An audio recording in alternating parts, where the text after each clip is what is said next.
Mali kunnafoni jabarani filɛbagaw an bɛ foli ni tanuni ko di aw bɛɛ lajɛlen ma sa aw fɛn fɛn de bɛ ka fɔ ko aw sɔgɔlen nɔ an ni wagati in na Mali kɔnɔ fo ka taa se Mali kɔkan ma an b'aw fo ka aw wale ɲuman dɔn aw ka kanu na aw ka sugandili la ka ɲɛsin anw ma an bɛ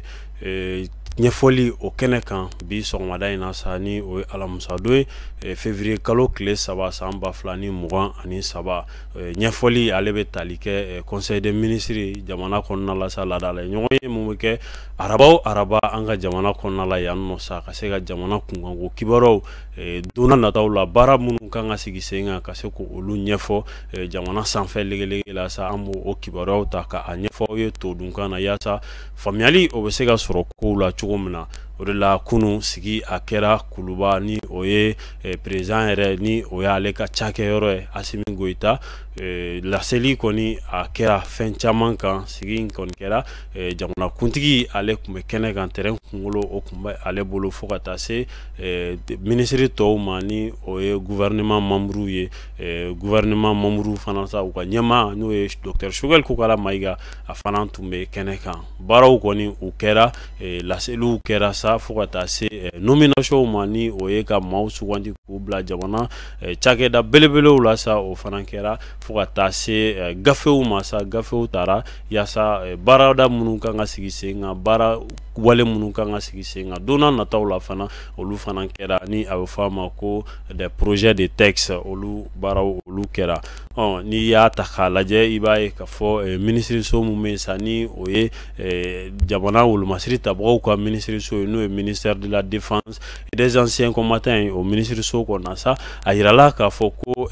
hôpital d'instruction des armées o min ye hôpital belebele sa ni a kan ka kɛ wolomasiri tabagaw olu tɔgɔ la o hôpital ba in sa donna nataw la o na jɔ an ka jamana kɔnɔna la yan nɔ baaraw bɛ ka kɛ sen kan yaasa o hôpital ba in ni o dɔgɔtɔrɔso belebele wolomasiri tabagaw bɛ se ka furakɛ cogo min na hɛrɛ ani baden na cogo min na o baaraw kɔni olu nun donna yaasa ka kuma k'u kan ka sigi k'u kan ka sɛbɛnni k'u kan yaasa baara in bɛ se ka kɛ cogo min na an ka wolomasiri tabagaw n'a ma ɲa k'a fɔ ko don tɛmɛlenw na gɛlɛya kɔni o bɛ wolomasiri tabagaw kan furakɛlikɛyɔrɔ kow la hali n'a y'a sɔrɔ direction belebele bɛ yen nɔ ni a bɛ fɔ direction min ma ko direction centrale du service de santé des armées o kɔni ka ca ɲɛsinnen don sa wolomasiri tabagaw olu ka furakɛliko ɲɛnabɔli kow ma nka hakaja gɛlɛya minnu bɛ yen nɔ sa an bɛ don min na i ko bi Mali bɛ degun kɔnɔ ni o ye kɛlɛ ye jamana bɛ o kɛlɛ mun na sa banabagatɔw olu bɛ caya minnu joginna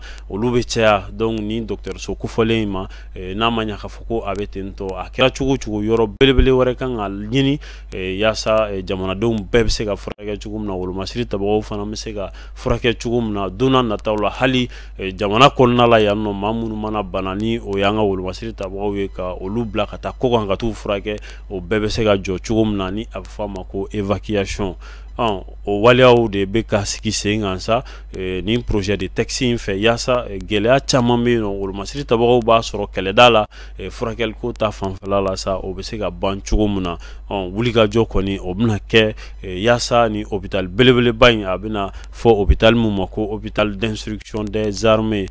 ni hôpital belebele n'i y'a jateminɛ i b'a ye k'a fɔ jamana belebele caman bɛ yen nɔ ni hôpital ba ninnu bɛ olu la an ka wolomasiri tabagaw yɛrɛ caman ka jogindaw fɛ olu bɛ taa furakɛ ni hôpital ba ninnu na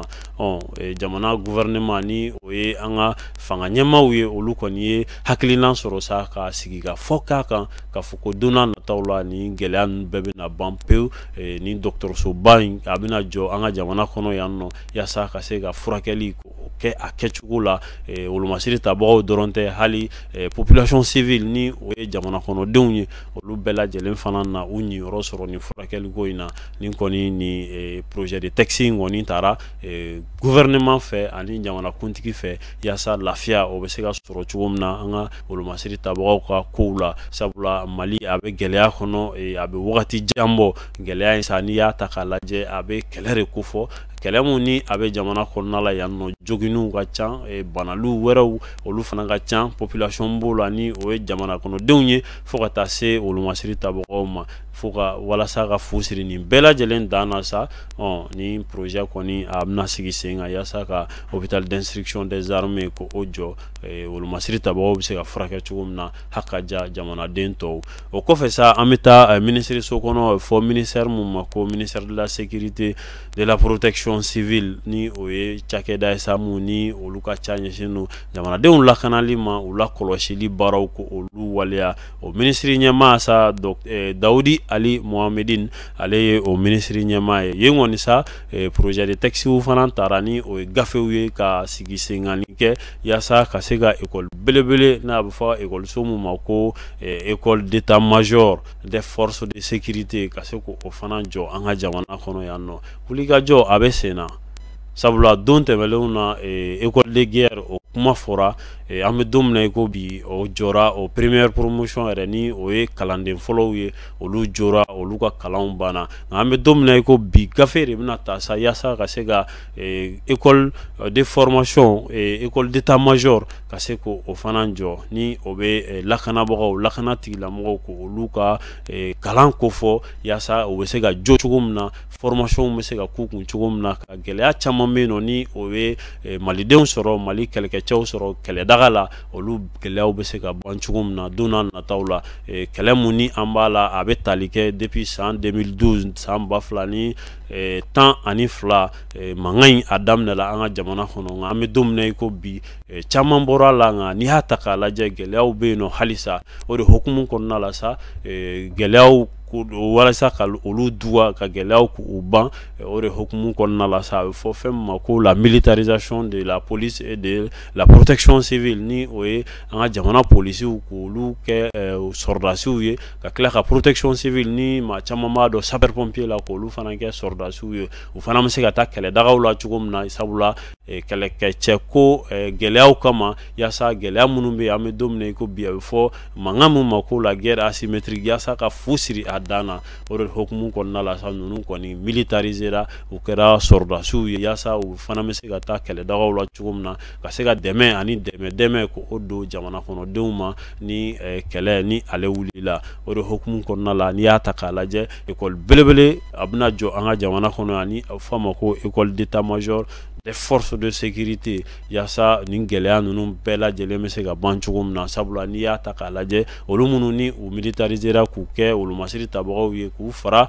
kɛlɛcɛw kan kɛlɛdaga la sa yasa mankan o dɔ bɛ se ka b'o la kɛlɛ a bɛ se ka duwa cogo min na ɲɔgɔn faamuyabaliya ni fɛn caman bɛ yen nɔ yasa olu bɛɛ lajɛlen fu bɛ se ka siri olu dan na olu mankan misɛnninw bɛ se ka ban cogo min na ɲɔgɔn faamuyabaliya kɛlɛ yɛrɛ kɛcogow la ni a bɛ fɔ a ma ko tactique de guerre olu bɛɛ lajɛlen la sa i b'a ye k'a fɔ ni école belebele ni a jɔra o bɛna fu siri ni gɛlɛya misɛnnin ninnu bɛɛ lajɛlen dan na yasa maaw bɛ se ka lafiya cogo min na maaw bɛ se k'u ka taa ka segin kɛ hɛrɛ ani baden na cogo min na n'i y'a ta k'a lajɛ ni école belebele ni a jɔra a nafa a bɛ bonya kosɛbɛ kosɛbɛ an ka jamana kɔnɔ yan nɔ sabula nin bɛna kɛ a fana siɲɛ fɔlɔ ye an ka jamana kɔnɔ i b'a fɔ école de guerre ale ta kɛra cogo min na ni o première promotion yɛrɛ ni o bɔra a bɛ wagati bɔ nin b'a yira k'a fɔ ko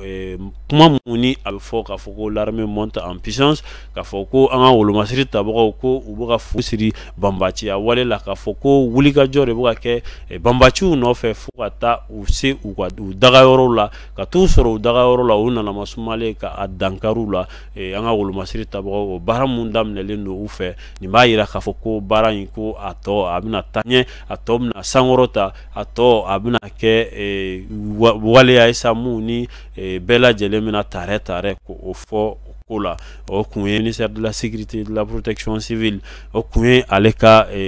gafew ye sa yasa ka se ka ni école belebele in ka a sigi sen kan n'o ye kalanso ye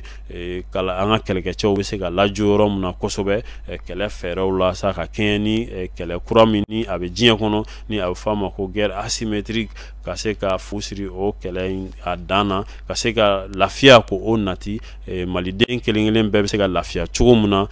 o ko la. O kɔfɛ sa an bɛ taa ministère kɔnɔ ni o ye ministère de l'industrie et du commerce ye ni ale ka ca ɲɛsinnen don usine ba minnu ni u bɛ bayɛlɛmaliw kɛ fo ka taa se sanni feerew ma julaw ka baara o ministère so ni o cakɛda sa ale ɲɛmaaba ye Mahmoud Ould Mohamed ye ale kɔni ka cakɛda la sa projet de texte fana taara ni a bɛ fɔ a ma ko gafe minnu ni jateminɛw bɛ kɛ yasa ka baaraba dɔw ko olu waleya a bɛ fɔ an ka usine belebele min ma ko Comatex ni tɔgɔ kura ni o bɛna da la sa ka kɛ nouvelle compagnie malienne de textile ka kɛ Comatex ye o kɔni o baaraw kɔni sigili todo sen ka yasa ka se ka gɛlɛya caman bɛ yen nɔ ko olu ban ni usine belebele in kunkankow la usine yɛrɛ ka baara ni o Comatex ye sa ka finiw ni o ye tisi ye an bɛ fini minnu don ka se ko olu dilan ka gariw k'u dilan fo ka taa se baara wɛrɛ caman ma n'i ye usine yɛrɛ jateminɛ sa i b'a ye k'a fɔ maliden caman de bɛ kɛmɛ caman de bɛ baara kɛ usine kɔnɔ ni a ma ɲɛ k'a fɔ ko don tɛmɛnlenw na hakililajigila k'a fɔ ko gɛlɛyaba ye usine sɔrɔ ka gɛlɛya mun ni o bɛ tali kɛ matériel baarakɛminɛ minnu bɛ yen nɔ olu kɔrɔlikow la sa fo ka taa se wariko n'o ye musakako ta fanfɛla ye fo ka taa so ma ka taa se yɛrɛ a bɛ fɔ nanzaraw b'a fɔ fɛn min ma ko concurrence minɛn minnu ni fini minnu n'u bɛ ko kan ka don olu ka gɛlɛya don yan fini dilannenw na sa o concurrence o kɔni kɛra sababu ye ka se ka gɛlɛya caman k'a lase Comatex ma n'o ye ni usine belebele in ye ni usine yɛrɛ ta k'a lajɛ maliden kɛmɛ caman de bɛ baara kɛ usine kɔnɔ usine kɔni jɔlen don an bɛ don min na i ko bi nka waleyaw sigira sen kan yasa fɛɛrɛ ni dabaliw tigɛra yasa ka ni kura ko o fiyɛ usine in na ni o ye Comatex ye walasa a bɛ se ka baara ko o daminɛ cogo min na maa minnu n'u tun bɛ baara la a kɔnɔna la olu bɛ se ka lafiya sɔrɔ cogo min na ka se k'u ka baara daminɛ sɔrɔ min ni a bɛ fɔ a ma ko développement économique an ka jamana ni a sinsin bere dɔw ye ka se ko o fana ko o yakubaya o de hukumu kɔnɔna la sa jamana ɲɛmaaw ni o ye jamana marabagaw ye an ka gouvernants u kɔni u ma ɲina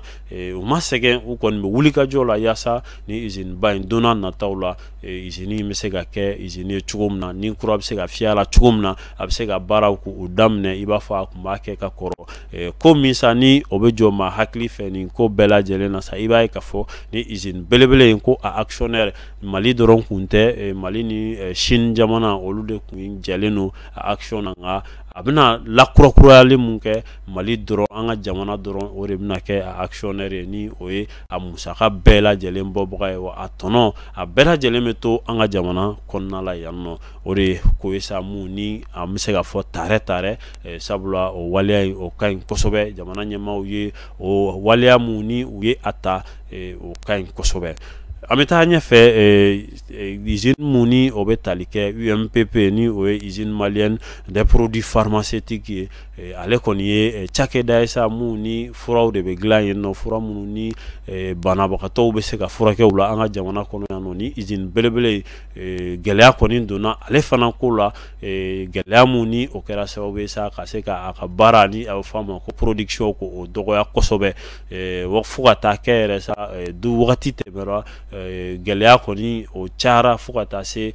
baara yɛrɛ jɔli ma ni usine belebele in kɔnɔ a bɛ fɔ usine min ma ko UMPP jamana ɲɛmaaw kɔni ye baara walew sigi sen kan ka gafew ta yasa ka se ka ninkura k'o fiyɛ ni usine in na fana sabula maliden caman fana bɛ baara kɛ usine kofɔlen in kɔnɔ n'o ye UMPP fura dilanyɔrɔ maa caman b'a dɔn ka se ka baara walew k'olu sigi sen kan yasa nin kow bɛɛ lajɛlen bɛ se ka sabati cogo min na ɲɛta o bɛ sɔrɔ cogo min na furakɛli o bɛ se ka kɛ a kɛcogo la cogo min na anw yɛrɛ ka fura dilannenw na ɲɛtaga o bɛ se ka sabati jamana ɲɛmaaw kɔni ye waleyaw ta sa mun ni u bɛna ninkura fiyɛ ni usine in fana na ka se ka a lawuli ka a jɔ a sen fila kan o dɔ bɛ tali kɛ a gafew la ni a bɛ fɔ a ma ko statut ni o ye a jɔberew ye ka se ko olu la kurakuraya ka bɛn ni an bɛ don min na i ko bi o kow ye fo ka taa se a ka baaraw ma ni o ye production ye ka se k'olu fana caya fo ka taa se ka yɔrɔ wɛrɛw k'olu fana dayɛlɛ a kɔnɔna la minnu fana bɛ se k'a to dɔ bɛ fara a ka baarakɛtaw kan dɔ bɛ fara a ka fura dilantaw kan maliden minnu fana bɛ yen nɔ sa ni olu bɛ dɔgɔtɔrɔya baaraw la ni olu bɛ na fura dilanw kɛ yasa olu fana bɛ se ka u ɲiyɔrɔw k'olu sɔrɔ cogo min na ni a ma ɲɛ k'a fɔ ko a bɛ ten tɔ wulikajɔ kɔni a bɛ ka bonya yasa ni usine belebele in a bɛ se ka jɔ a sen fila kan cogo min na an bɛ dugawu de kɛ ala ka a ɲa ka di ama o kɔfɛ sa i b'a ye k'a fɔ conseil des ministres na sa ni sigi la a yirala k'a fɔ ko nomination olu kɛra maa dɔw sugandira k'u bila jamana cakɛda belebelew la dɔ bɛ tali kɛ ministère de l'administration territoriale et de la décentralisation na, ministère de la défense et des anciens combattants, ministère des transports et des infrastructures, ministère de l'économie et des finances, fo ka taa se ministère des mines, de l'énergie et de l'eau, ministère de la santé, ministère de la jeunesse et des sports, ministère des délégués chargés des réformes politiques et institutionnelles. Maaw kɔni sugandira ka bila ni ministère so ninnu kelen-kelen caman kɔnɔ jɔdaw la sa yaasa baaraw olu bɛ se ka ɲa cogo min na yaasa jamana a bɛ dabolo min ka gɛlɛya mun ni o bɛ jamana kɔnɔna la fɛɛrɛw ni dabaliw bɛ se ka sigi sen kan sa yaasa ka se ka gɛlɛya ninnu k'u ban cogo min na i b'a fɔ an y'a fɔ aw ɲɛna cogo min na conseil des ministres ale bɛ kɛ de yaasa ka se ka jamana a sini donna nataw la baaraw bɛ se ka ɲa cogo min na olu bɛɛ lajɛlen gafe de bɛ ta conseil des ministres fɛ ka se ka maaw minnu kan ka baaraw kɛ baara minnu ni gɛlɛyaw donn'u la maa wɛrɛw fɛ ka se k'olu bɔ u nɔ la cogo min na ka maa kuraw sigi yaasa baara u n'u bɛ se ka don ka ɲa cogo min na o waleyaw olu kɔni kɛra o kɔfɛ sa i b'a ye k'a fɔ laseli fana kɛra conseil des ministres kɛnɛ kan laseli mun ni a kɛra ministère de la santé fɛ o ministère ni o ye kɛnɛya minisiriso ye sa k'a yira k'a fɔ ko coronavirus ni o ye bana ye mun ni a kun kɛlen don ka diɲɛ bɛɛ minɛ an bɛ don min na i ko bi a fanga dɔgɔyara kosɛbɛ nka bi bi in na an ka jamana kɔnɔ yan nɔ dɔgɔkun tɛmɛlen maa minnu ni olu jateminɛra coronavirus la sa i b'a ye k'a fɔ nin dɔgɔkun in fana na o maaw cayara ni dɔgɔkun tɛmɛlen ta ye o de hukumu kɔnɔna la jamanakuntigi Asimi Goyita ale kɔni y'a yira k'a fɔ ko maaw ka lakana fɛɛrɛw k'olu matarafa halisa fo ka taa fɔ ko nin bana kofɔlen a kun cɛra don min na ka bɔ diɲɛ kɔnɔ o de la sa an bɛ se ka dan sigi ni jɛmukan in na ni o ye ɲɛfɔli ye conseil des ministres ni décision ne taara ninnu waleyali maa minnu sugandira ninnu maa hakɛyaw de sugandira ka se ka a kɛ jamana fiɲɛbɔda ye cogo min na lafiya o bɛ se ka na cogo min na an bɛ se k'a fɔ donna nataw la mun mana bɔ a la dɔgɔkun wɛrɛ an na o da aw tulo kan ni ne bɛ dan sigi jɛmukan na a k'an bɛn diɲɛ wagati wɛrɛ.